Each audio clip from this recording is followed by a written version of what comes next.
Fathers play a critical role and a crucial role in their child's life, which in most cases determines the child's behavior. Our next guest belongs to an organization making sure that Bronx fathers take action in their child's lives.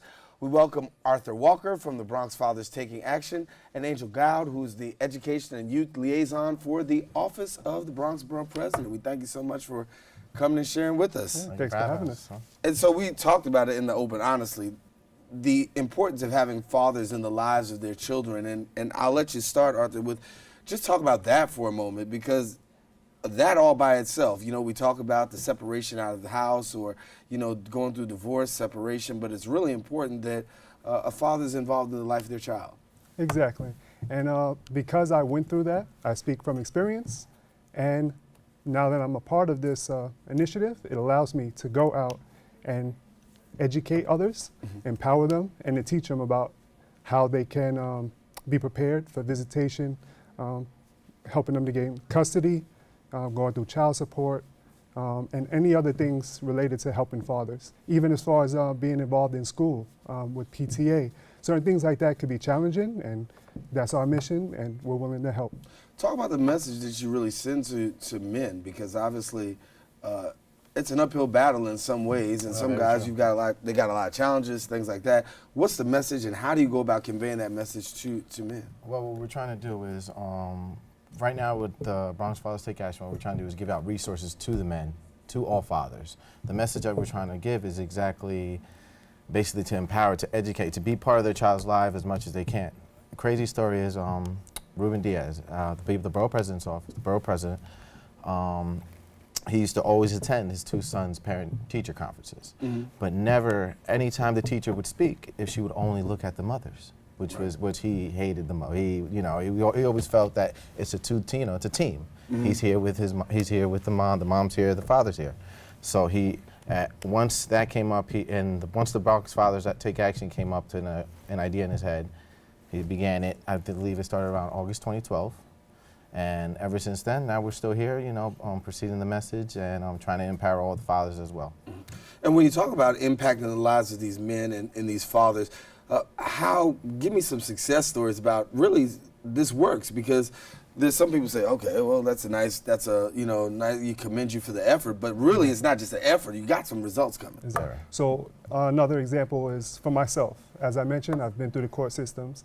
So based on me finding these resources, I've been able to help others, friends, family, and just people that we meet by providing them organizations such as Lyft, where they could call, they could find out help me to pay this child support, whatever problems they may have. Also, because we have direct access to the directors of child support, they will answer any questions that you do have, and they'll show you what you need to do. Let's say you lose your job, they will tell you that you should go directly to the courts as soon as possible, let them know. So, we're able to just give them a lot of answers to their questions.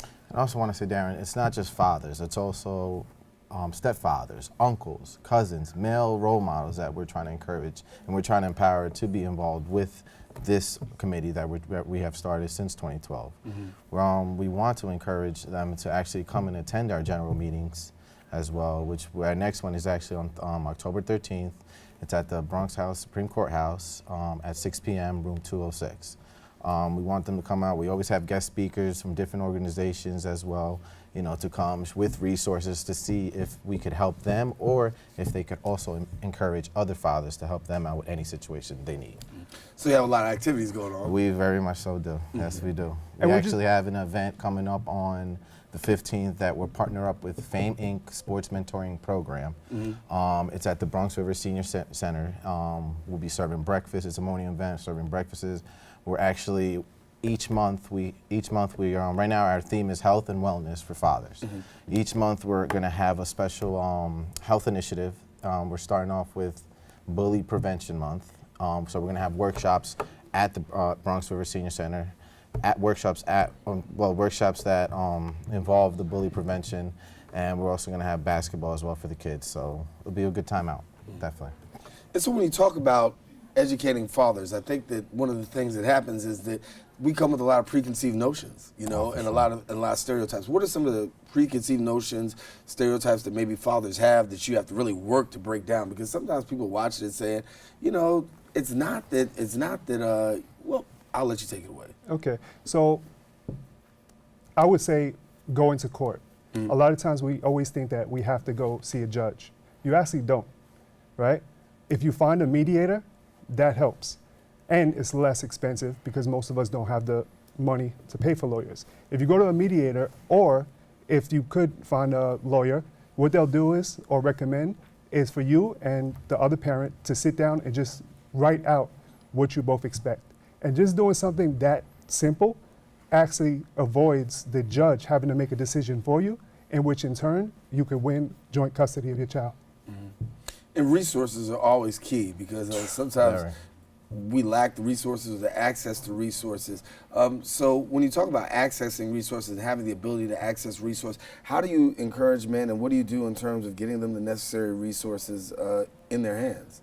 Well, that's the importance of actually attending our meeting. That's where we base our meetings about as well, resources. We would, I would say, like Arthur spoke earlier, he said something about the child support. We are really touched on with, I believe, a child support outreach program that we have. I've actually had send them to that person, and the process was very much was great. It came out great. The resource, everything was pretty much good. So we got plenty of activities happening throughout the course of the year. We encourage you to find out about Bronx Fathers Taking Action and the borough president. How involved is the borough president in this? Of course, it's his initiative, but I know it's pretty close to his heart. Oh, very. I mean, as you know, the borough president has 2 sons. Always involved in their education. Always, I believe one of them graduated from Boston College. The other one right now is in Temple University. And he's always headed out there, you know, supporting his family. He's a family man. We all know that about. So his 2 sons are his life as well. So I mean, involved with the fathers. You know, I would say that borough president is very involved. Always, you know, pushing this, and he's always trying to push this committee to the next level as well. And what he does for other fathers who want to be involved, he actually paid for by him. People come out and they get to see the Cary Lee Tennis Center. They got to see that. We got to go play golfing at the Turtle Cove with our children. So anytime he does activities, we reach out to the fathers and we allow them to come out for free and to bring their children. And the exposure is great. So if people want more information, what do they do? Well, you could definitely, the borough president's office, nyc.gov, you could definitely find events there, as well as the BFTA Twitter, correct? Yes, we're on Instagram. We're on Bronx Education. We're on Instagram there. We're also on at the BFTA. Is that the Instagram? Yeah, okay. Just pretty much you can find us on Instagram. We post all of our pictures at all of our events, and feel free to stop by. That's the best way. Once you stop by, we can help you with any situation that any fathers may have. Certainly. Arthur, Angel, thank you so much for coming. Thank and you, Bronx Fathers Taking Action, and Angel's the Education and Youth Liaison for the Borough President's Office. Good to have you both here. Thanks so much for and having us. continue to come on back and let us know how things are working. All right. Sounds good. All righty, listen, want you to stay with us. We got more show. Don't go anywhere. Come right back in a few.